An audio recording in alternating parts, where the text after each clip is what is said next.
since the opening of the Expo on 1st of October, as you all know. 196 countries, 200 pavilions, including other, organizations and institutions that have participated at the World Expo. Big, huge numbers of visitors so far. Although the month of October was still quite hot temperature-wise, but still visiting, or the numbers of people visiting the Expo was beyond our expectation. And of course now the weather is Emirates, and we see a big, huge number of visitors, especially from India. As you all noticed, you try and book a flight from any airport in India to the UAE, whether Abu Dhabi or Dubai or Sharjah. It's almost or close to impossible to find a seat, or immediately to find a seat. You can find a seat after 3 months or 2 months or whatever, but to try and fly, working on that, and I hope we'll finalize it and we'll reach to certain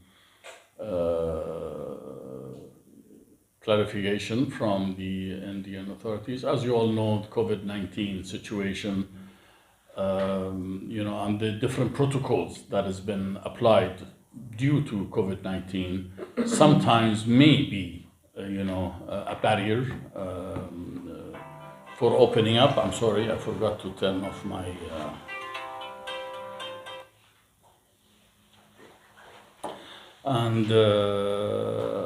But hopefully we will try and get things organized accordingly.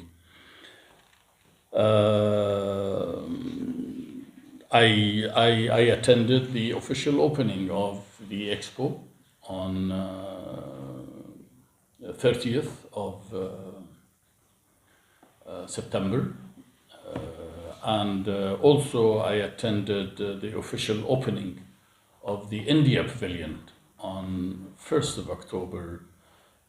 The Honorable Minister of Commerce, Piyush Goyal, officially opened the India Pavilion, and I'm sure most of you were there during the opening of the pavilion. I'm not going to repeat the same thing that we have been repeating so many times before, but you all know that this is the first time a World Expo is organized in our region, in the MENA region. Never ever before, and I remember I was involved with the Expo team from day one when we started putting together and the files for the bidding, and the UAE was amongst another 4 countries that has bid for the World Expo, and that is Thailand, Bangkok, Brazil, Sao Paulo, Turkey, Ankara, Russia, Ekaterinburg, and of course United Arab Emirates, Dubai. And finally we got the total votes in 2013 when the BIE, Bureau International d'Exhibition, which is based in Paris, voted. The majority voted for the hosting of Expo by the United Arab Emirates. And as you all know also, we are expecting somewhere around 25 million visitors during the 6 months of the Expo.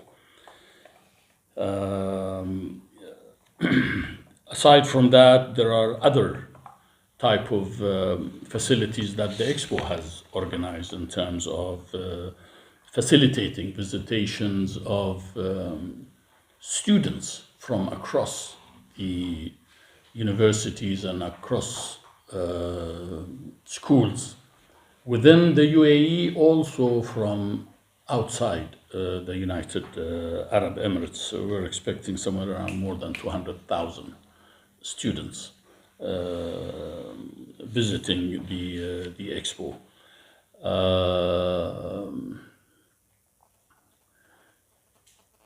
The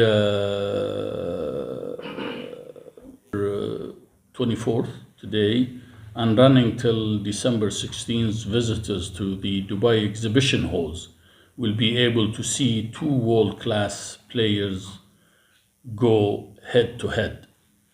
Some of the events, or some of the things that we are organizing during the World Expo.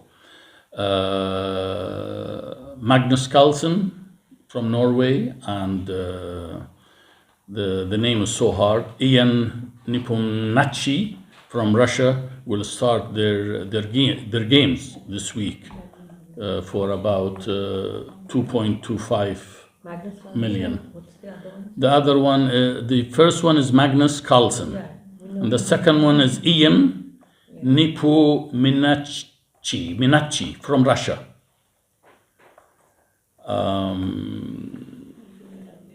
One of the, I thought I'll mention that because one of the major events that, of course, there are so many different events within, and as you have seen in the past, there are so many different countries, heads of countries have visited the Expo and they celebrated their national day in Expo.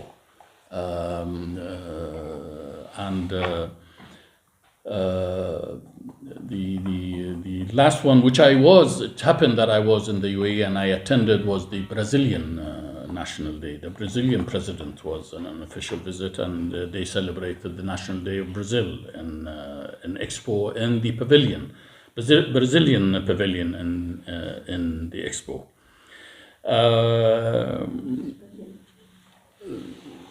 Main theme, as you all know, connecting minds, creating a future. That is the main theme, along with three main themes: opportunity, mobility, and sustainability. We have divided the whole Expo and gave the choice to countries to choose whether they want to be in the mobility or opportunity or sustainability. The theme of opportunity would aim to look at solutions to social problems. Mobility will open up avenues to explore new frontiers through the digital connectivity. And the third theme, sustainability, on the other hand, would look at alternative sources in terms of so many different things, specifically food security, water, clean, renewable energy, green energy, and so on and so on. And as you all know, now it is the UAE is actually in the last COP26 meeting that took place in Glasgow. The UAE was able to also win the organizing of COP28 in 2023 in the United Arab Emirates, and that gives the UAE even a bigger status in terms of connecting with the world leaders in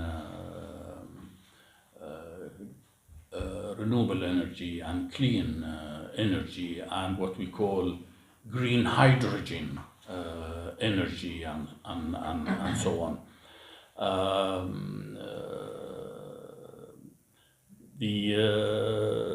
Some of the main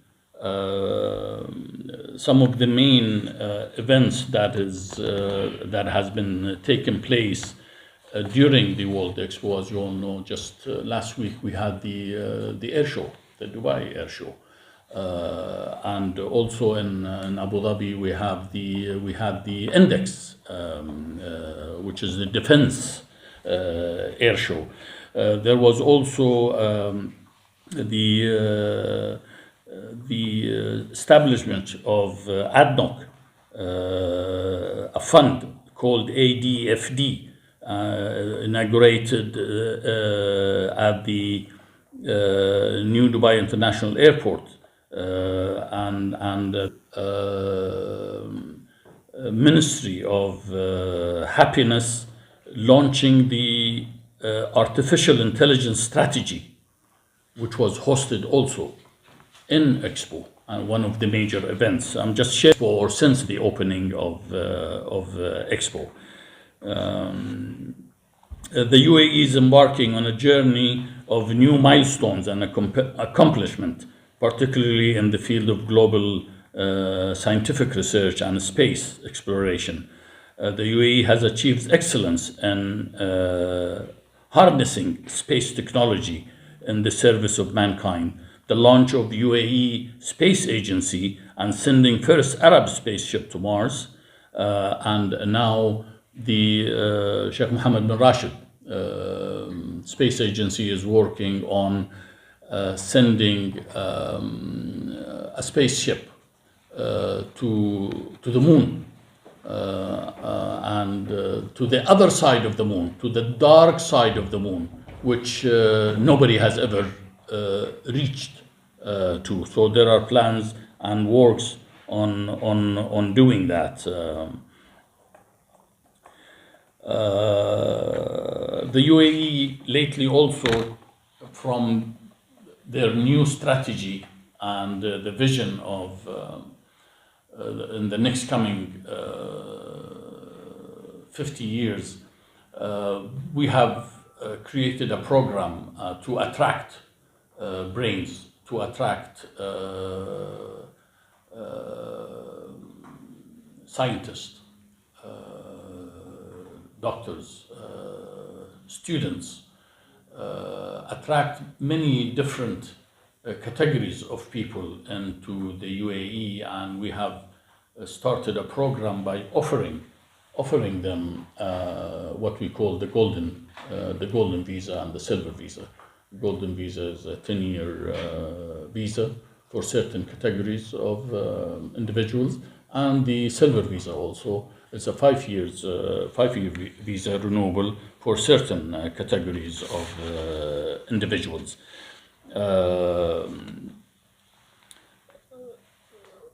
Looking at the past 2 months and the effect of the organizing or opening of the Expo, and especially after the pandemic. As you all know, the Expo was supposed to be officially opened in October 2020, but due to the pandemic, we have postponed it to October 2021. But looking from October 2021 until today, and a little bit maybe before that, there was a major turnaround in the economic curve in the United Arab Emirates. And there is a big growth in many different sectors in the UAE, especially in the certain sectors within the real estate, in terms of villas and standalone villas and homes. Also the other sectors, the part of the new vision of UAE concentrates on what we call advanced technology manufacturing. We are concentrating on education and creating new protocols and systems of education. Of course, healthcare is an important sector also that we're looking at. And as I mentioned earlier, renewable energy and clean energy. The UAE has announced zero carbon emission by the year 2030. And this is one of the things that we work very closely with, especially with India, in the renewable energy. We work very closely with India and the airspace, as I mentioned, and in the ITC, and also the artificial intelligence. As you all know, the first artificial intelligence university was set in Abu Dhabi, offering master degrees in AI, and the ITC is another area of collaboration. Of course, aside from the two traditional sectors, and that is the foreign trade, and also the oil and gas and the downstream industry and all that. And there are lots of collaboration also between India and UAE in the downstream and in the upstream in the UAE, and I'm sure you have been covering all those news that has been announced by the different authorities within the UAE. I was talking about the golden visa, and since we introduced the system of the golden visa, until today we have issued about 44,000 golden visas for different nationalities, different people, and made it easy for them to reach to the UAE, to live in the UAE, to do their own business in the UAE, and so on and so on. Talking about all this, also I need to mention the status of women in the UAE. It has flourished in parallel with the country's growth since the federation, since the establishment of the federation, 1971. It is evident across the UAE that women today constitute a vital UAE workforce. They consist of almost 60% of our total workforce. As you all know, they consist of 30% of our numbers of ministers in the cabinet. They consist of 30% of the total numbers of our ambassadors all over the world. 30%. We have 7 ambassadors, female ambassadors. We have 9 female ministers. And another big proof, my staff here at the embassy, 50% of them are female. So the role of women is increasing, and there is a lot of support from the government toward gender equality, women, and also not only that, the participation of women in the economic activities. I do recall in the early 90s we created, or I was part of the Dubai Chamber of Commerce at that time, and we created the very first Dubai Businesswomen Council, which led to the creation of UAE Businesswomen Council, which led us, when I was in the Dubai Quality Group, to create an award, Businesswoman Award, choosing or benchmarking from best of practices, choosing the best of the KPIs and choosing the best of the judges. And this has become a big major event that is organized every year now by the Dubai Quality Group, which comes under the umbrella of the Department of Economic Development of Dubai. 30% of our Federal National Council, the parliament, are women. Some of them by election and some of them by appointment. As you all know, 50% of the parliament is appointees and 50% are elected. I thought that I'll just share with you some of those highlights, and as you all know, I mentioned that our celebration of the Golden Jubilee, 50 years, and that will be on 2nd of December this year. and that has been paid a lot of attention to, because we do have a big, huge, major program for the next coming 50 years, concentrating on specific sectors, concentrating on, sorry about that. That's okay. Concentrating on IT, ITC, education, health, space, concentrating on renewable energy, clean energy. And now talking about renewable and clean energy, I also need to mention that the UAE was the first country in the Arab world that started using nuclear energy.